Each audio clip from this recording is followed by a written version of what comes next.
Good morning class.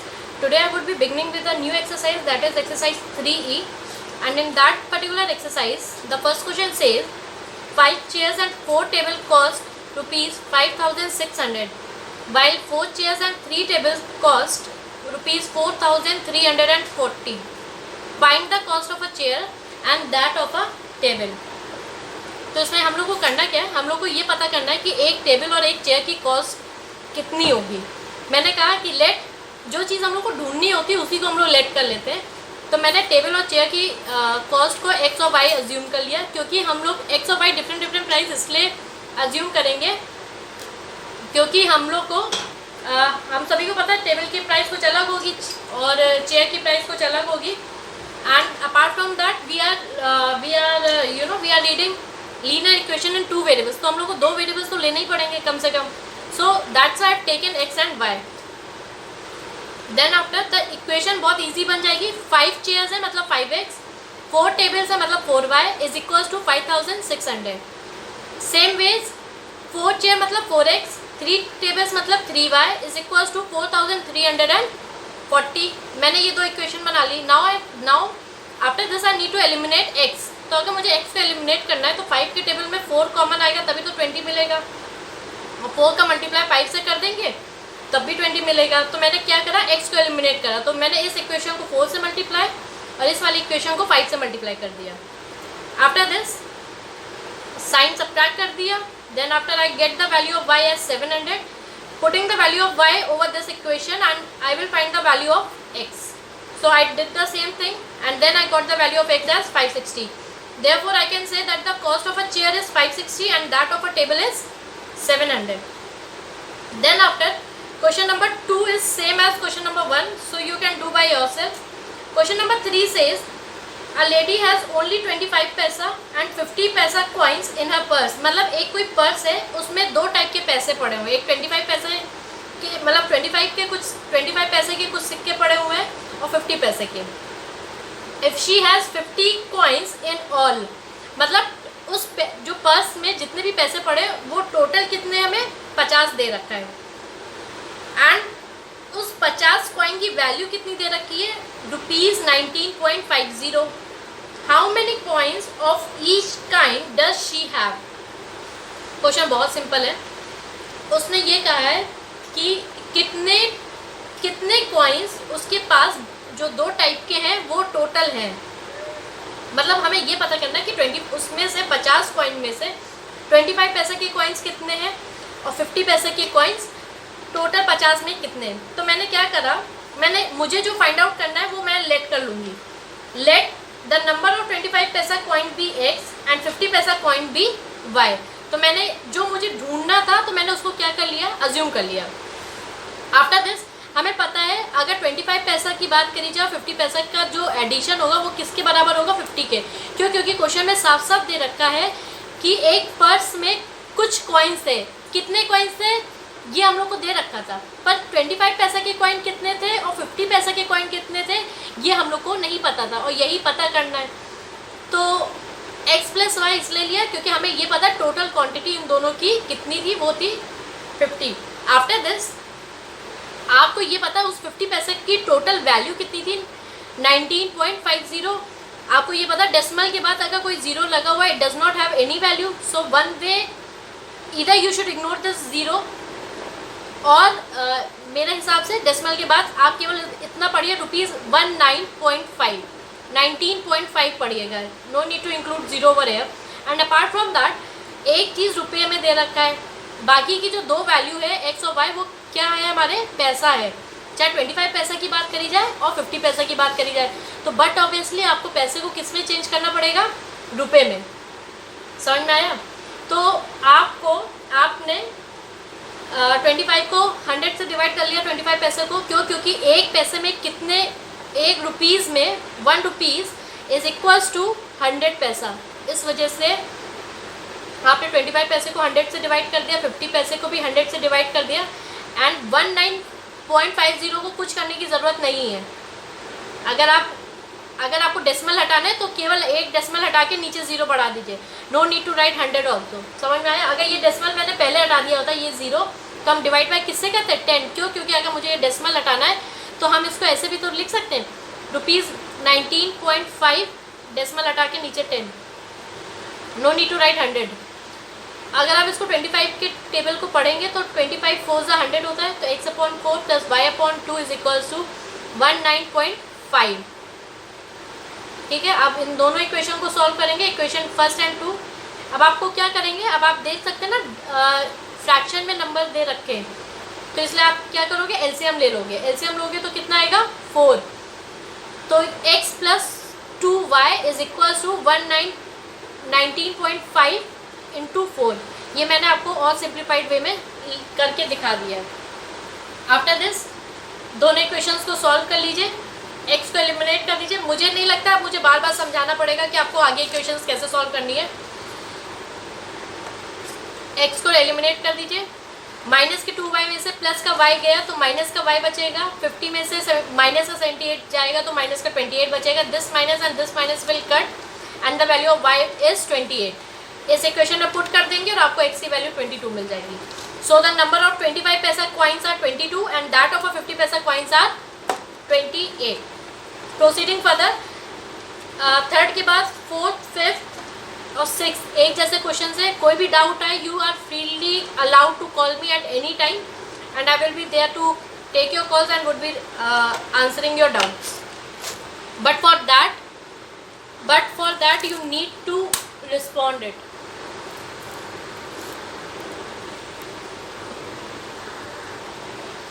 Proceeding further with the next question, that is question number 7. If 45 is subtracted from twice the greater of two numbers, it results in the other number. Equation को पढ़िएगा कायदे से और English समझने की कोशिश करिए। If 45 is subtracted from twice the greater of two numbers, it results in the other number. इतना इक्वेशन में आपको क्या समझ में आया? अगर कोई दो नंबर है हमारे पास, सपोज मैंने लेट करा कि अगर x ग्रेटर है y से, तो कौन सा बड़ा नंबर हुआ x। 45 को किससे सब्ट्रैक्ट करना है? ट्वाइस द ग्रेटर नंबर से। तो फ्रॉम के आगे वाले नंबर को पहले लिखते हैं, तो 2x minus 45 is equal to y। क्यों? क्योंकि it is resulting in other number, और अदर नंबर हमारे पास कौन सा था? y। तो 2x इस y को उठा के इधर लाओगे तो नेगेटिव का हो जाएगा, 45 को उठा के इधर ले जाओगे तो पॉजिटिव का रहेगा। Am I clear? After this second part पढ़िए। If 21 is subtracted from twice the smaller number, it results in the greater number. अब 21 को किससे सब्ट्रैक्ट करें? स्मॉलर नंबर से। तो मैंने, क्योंकि y हमारा स्मॉलर हुआ, अगर x हमारा ग्रेटर है, तो 2y minus of 21 is equals to x। इस x को उठा के इधर ले आएंगे और 21 को राइट हैंड साइड ले जाएंगे। दोनों इक्वेशन 1 और 2 किससे सॉल्व करनी है, ये टोटली आपके ऊपर डिपेंड होता है। या तो आप एलिमिनेशन मेथड लगा सकते हैं या फिर आप सब्स्टिट्यूशन मेथड लगा सकते हैं and you will get the value of x and y respectively. After this proceeding further, मैं जो क्वेश्चन मैंने कर रहे हैं वो मेरे हिसाब से यूनिक थे उस एक्सरसाइज में। आपको क्या करना है, जो क्वेश्चंस आपको नहीं समझ में आएंगे, you can directly call me. And one thing more, you need to rush with the syllabus as we are already lacking behind in it. After this, proceeding further with the next question number 9. If 2 is added to each of the two given numbers, their ratio becomes 1:2. अगर आपको question क्या कह रहा है, अगर मैंने 2 add कर दिया दोनों नंबर्स में तो रेशियो क्या बन जाएगा? 1:2। ऑलरेडी आपको कह रहा है कि अगर आपके पास कोई दो नंबर है, एक x है और दूसरा y है, और इन दोनों में आपको क्या करना है? ऐड करना है। और दोनों आपको नंबर कैसे दे रखे? रेशियो में। तो मैंने क्या करा, x प्लस 2 y प्लस 2 कर दिया, और आप यहाँ पे लिख देंगे let one number be x and other number be y। समझ में आ रहा है? x plus 2 upon y plus 2 is equal to 1/2। आपने पहली इक्वेशन फॉर्मुलेट कर दी। अब आपको करना कुछ नहीं है, क्रॉस मल्टीप्लाई कराना है। इस 2 का मल्टीप्लाई इधर कराएंगे और y प्लस 2 को इधर ले आएंगे। मैंने वही करा है, 2 का अंदर मल्टीप्लाई कर दीजिए, y प्लस 2, x और y एक तरफ ले आइए और कांस्टेंट को एक तरफ कर दीजिए and you will get the value as 2x minus 5 equals to -2। Similarly आगे क्या बोल रहा है? However if 4 is subtracted from each of the number, अब की बार क्या करना है आपको, दोनों नंबर में से क्या सब्ट्रैक्ट करना है, 4। अब की बार रेशियो क्या बन रहा है, 5:11 का।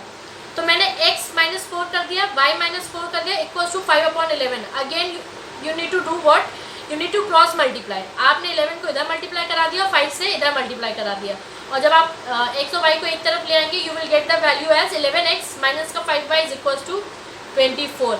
आगे आपको इस इक्वेशन को मैं नहीं बताऊंगी कैसे सॉल्व करना है, you can do by your own self. Now you are इतने क्वेश्चंस प्रैक्टिस हो गए कि मुझे नहीं लगता आपको इसकी सॉल्विंग बतानी पड़ेगी।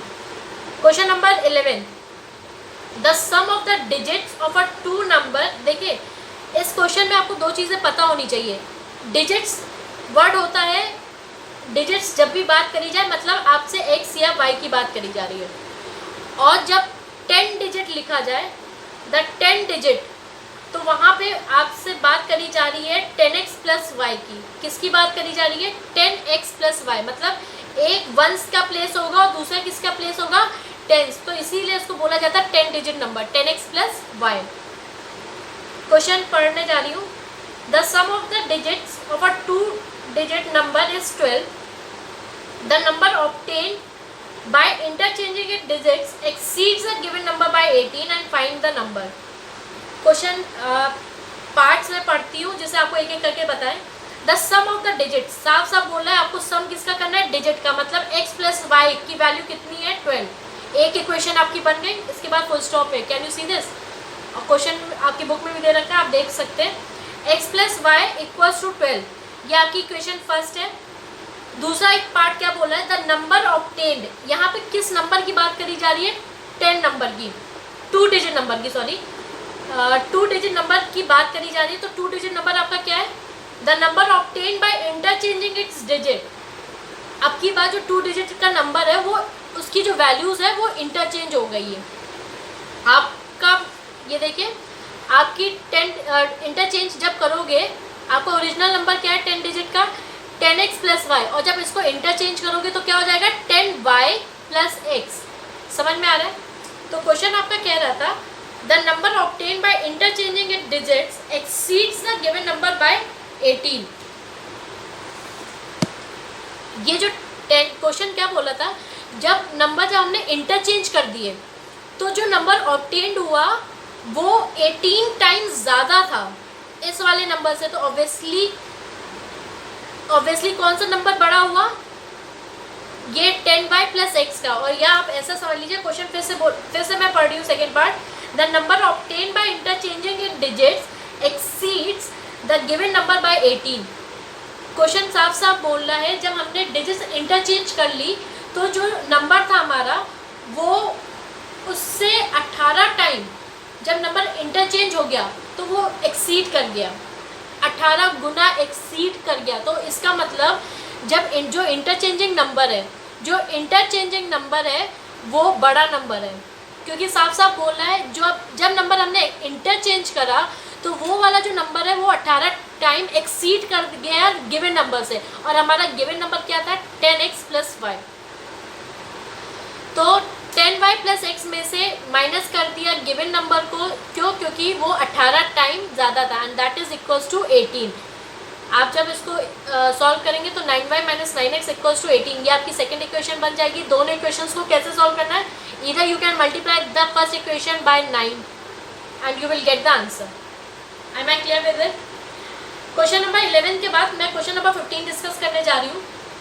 अ number consist of a 2 digit, इसका हिंट ऑलरेडी RS अग्रवाल के सोल्यूशन में दे रखा, पर फिर भी I found it very important. A number consist of 2 digit when it is, फिर से हम पढ़ने जा रहे हैं, 2 डिजिट साफ साफ दे रखा है। A number consist of a 2 digit, मतलब किसकी बात करी जा रही है, 10x प्लस वाई की। When it is divided by the sum of a digit, इस नंबर को जब डिवाइड करेंगे सम ऑफ ए डिजिट का सम क्या होगा, x plus y. The quotient is 6, और क्वेश्चन क्या मिल गया आपको, 6। समझ में आ रहा है। अब ये x plus y cross multiply करके इधर आ जाएगा और ये हट जाएगा यहाँ से, तो आपकी इक्वेशन एक बन गई, 10x plus y is equals to 6 times of x plus y. इसको जब मल्टीप्लाई करेंगे तो आपको अंदर मिल जाएगा 4x माइनस का 5y इज इक्वल्स टू 0। क्यों, क्योंकि आपके इक्वल टू के इधर रखने के लिए कोई भी वैल्यू या कांस्टेंट कोई भी नहीं दे रखा है। इसके आगे क्या लिखा है, when the number is diminished by 9, number हमारा ओरिजिनल क्या होता है 10x प्लस वाई, डिमिनिश्ड हो रहा है मतलब सब्ट्रैक्ट हो रहा है। जब 10x प्लस वाई में से 9 सब्ट्रैक्ट कर रहे हैं तो हमें क्या मिल रहा है, द डिजिट्स आर इंटरचेंज और द डिजिट्स आर रिवर्स, तो हमें क्या मिल रहा है 10y प्लस x। जब आप x और y को एक तरफ ले आएंगे और कांस्टेंट एक तरफ ले आएंगे तो आपकी इक्वेशन बनेगी 9x minus 9y is equals to 9। इन दोनों को इक्वेशन को आप खुद से सॉल्व कर लेंगे। I am not going to solve any solution after this, ये आपको खुद पता करना है और जो जिसमें प्रॉब्लम है you can surely call me and clear your doubts. आज का होमवर्क ये रहेगा कि 1 to 15 जितने भी क्वेश्चन है आपके एक्सरसाइज 3 के आपको सारे सॉल्व करने हैं and after this I will not going to clear your doubts. So by tomorrow you need to clear your doubts so that in the upcoming question you won't have any problem. Thank you for today class.